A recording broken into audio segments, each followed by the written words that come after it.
The Big Bang Theory has long been known to leave audiences laughing, but the man behind that show and many other beloved TV comedies once did plenty of door-knocking himself.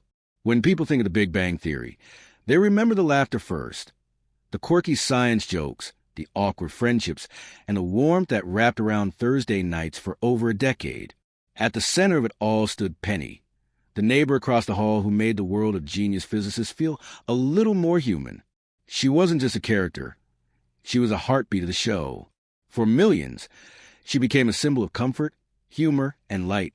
Behind that familiar smile and effortless charm was Kay Christine Cuoco, a woman who had chased a dream since childhood. A dream that gave her everything, but quietly took just as much in return. Born in Camaro, California, in 1985 to Gary and Lane Cuoco, Kay grew up in a grounded, loving home far removed from Hollywood. Her father worked in real estate, and her mother managed the home, providing encouragement without pressure. Before acting, Kay's world revolved around tennis. She began playing at age 3 and quickly became a junior-ranked athlete, competing across California and learning discipline, control, and how to lose gracefully, skills that would later serve her in the cutthroat entertainment industry. Yet, around that same time, she discovered another passion, acting. What began as a hobby in local commercials soon became something more. Acting offered emotional freedom, something tennis never could. By 6, she was landing small roles and guest appearances, balancing two very different worlds, the structured one of sports and the unpredictable one of show business. Eventually, she made the difficult choice to give up tennis and pursue acting full-time, a decision that terrified her parents but defined her future. Like many young actors, Kay faced years of rejection, uncertainty, and self-doubt before real success arrived. Her late teens were filled with in-between years, auditions, minor roles in 8 Simple Rules, Alley Cat Strike, and several made-for-TV movies. Her big break came with Charmed, where she played Billie Jenkins, the teenage witch who joined the Hallowell sisters in the show's final season.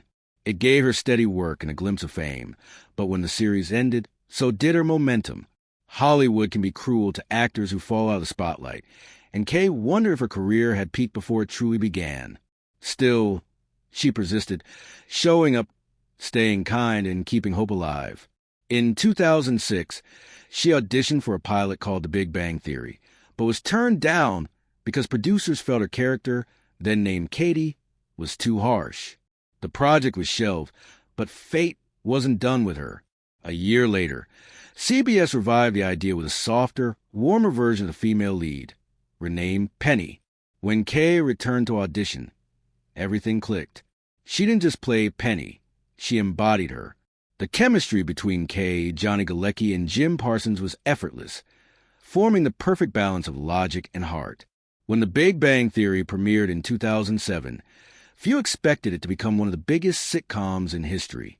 But by its 3rd season, it was a global phenomenon. Penny became the bridge between the audience and the show's brilliant but socially awkward characters, and Kay's natural warmth, timing, and charm gave the series its soul. For the first time, she felt stability, something rare in Hollywood. The cast became like family, and the laughter on screen often mirrored the genuine joy they shared off camera. Yet as the years passed, fame began to reshape everything, bringing with it new pressures, expectations, and the quiet cost of being seen by the entire world. Her face was everywhere. Every move, every outfit, every word examined by strangers. It was the odd paradox that the world knew her, yet few truly saw her. Kay loved her work, but over time, the line between Penny and Kay blurred until she no longer knew where one ended and the other began. Behind her smile, the quiet cost of success had already begun to take its toll. Soon, that cost would appear in the form of pain, loss, and a desperate search for balance within a life no longer her own.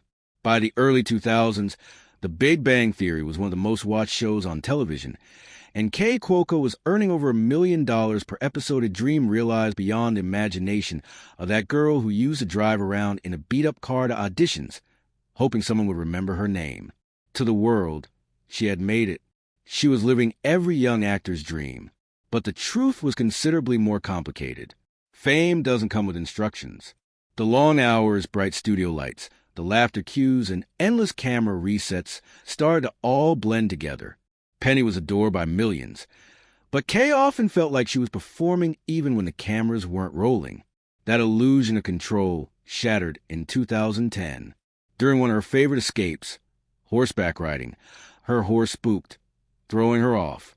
She landed hard, breaking her leg so severely that doctors considered amputating her foot. For hours, nobody knew if she would walk again, let alone act. That changed her. It took away the sense of invincibility fame had built.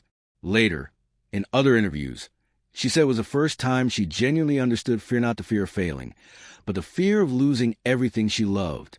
Miraculously, she recovered and came back to set with crutches, humor, and the same bright optimism her fans adored. Yet something had changed. She had seen how fragile everything was, the show, the fame, even her own body.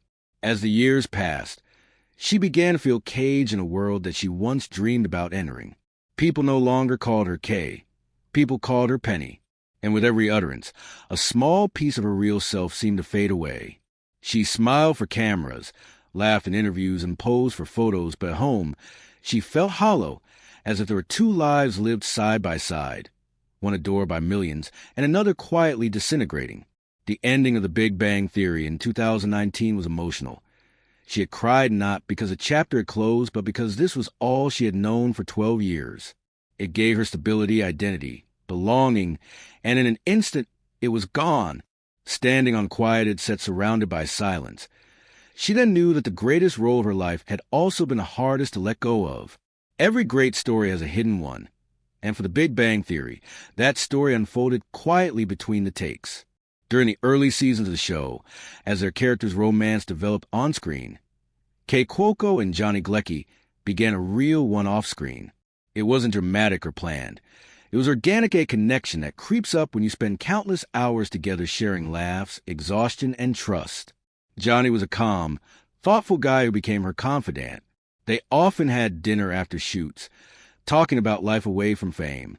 But unlike their characters, their love story stayed private, not out of shame, but for protection. She would later call it a beautiful relationship, but one that belonged only to us. They dated for close to 2 years without anyone on set knowing. No paparazzi, no posts, just quiet love in a world that does not allow quiet. But secrecy can be heavy. Love needs air, and theirs had none. As the show's fame grew, their relationship grew harder to maintain. They broke up around the time their on-screen characters finally came together, a bittersweet irony neither could ignore. The breakup wasn't bitter. It was kind, respectful. They simply grew in different directions. Their friendship endured, evolving into something even deeper. The viewers never knew that the heartbreak behind those smiles on screen was real. Years later, Kay would describe Johnny as one of her closest friends, a bond too meaningful to lose. And their love story ended quietly, without drama, without spectacle, but leaving a mark, teaching her that love doesn't always last, but kindness can, and that's a lesson that made every relationship she had afterward different. Kay vowed after her quiet heartbreak with Johnny Galecki never to lose herself in love again. She wanted stability, and she wanted peace. She met Ryan Sweeting in 2013, a professional tennis player whose calm, grounded presence offered exactly that. His world was simple and steady, the opposite of Hollywood, and it worked for the time being. Their romance was private, real. Kay laughed freely again, and Ryan matched her gentle rhythm. At the end of the year, they were engaged, and on New Year's Eve 2013, surrounded by soft lights, they married. According to Kay, it was surreal, full of laughter, tears, and a wish that this time it would be forever. The early days were golden. Their Tarzana home overflowed with music, dogs, and sunlit mornings. Ryan would play the guitar, Kay sang, and they would dance barefoot around the kitchen. To friends, they seemed like the perfect couple. Two people who had found calm after the storm. Cracks opened up, though, beneath the surface. Injuries kept Ryan from playing, and his quiet confidence began to falter. Kay did her best to keep things together, believing love could be enough. But love attempting to save another slowly smothers both. The laughter died. Dinner turned silent. Days blurred to distance. On camera, Kay's joy seemed so real, but off camera, she was falling apart. By 2015, their marriage had reached its quiet end. There was no betrayal, no scandal, only exhaustion. Kay filed for divorce privately, keeping the home and dogs, while Ryan took off with the silence and the car he had driven her to their wedding. She carried herself with aplomb then, too, covering the tattoo of their wedding date with a moth.